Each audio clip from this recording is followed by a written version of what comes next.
There is a long-standing and prevailing trope in our industry, which is that it is fashionable and almost expected to be against regulation. Now, I have opinions on this. I actually have some strong opinions on this about where regulation sits, why it's needed, etc. However, for the purposes of this video, I'm going to be regulation and policy agnostic, and I'm going to advocate for something that is much more Zen-like and that borrows from the Stoics in terms of how we might approach the regulatory agenda, and particularly everything that is operational resilience. Yes, there is complexity. Yes, you could say there's regulatory fragmentation. Is there harmonization? No, there's fragmentation. But with that said, if you look at the publications over the past few years coming from the G20, from the IMF, from the Financial Stability Board, from the BIS, the direction of travel is really, really clear.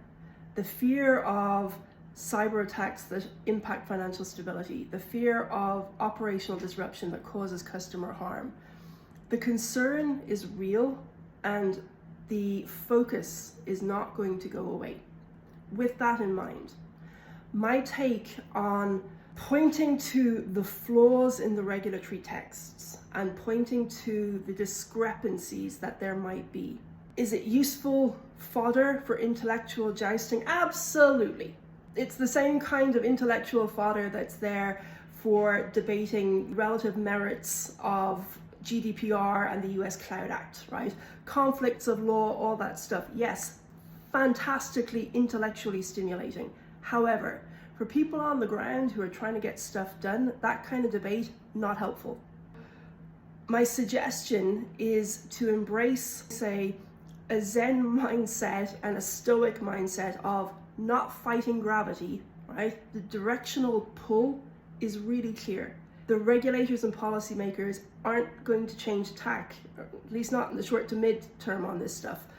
And the Stoic approach is to say, it is what it is. Embrace the reality of what is surrounding us and not wish that it was different. And look at what's the best that we can do, where we are with what we've got. There's only so much time and energy that people have. My invitation to everybody is embrace gravity, make it work for you and not against you. Your future self will thank you.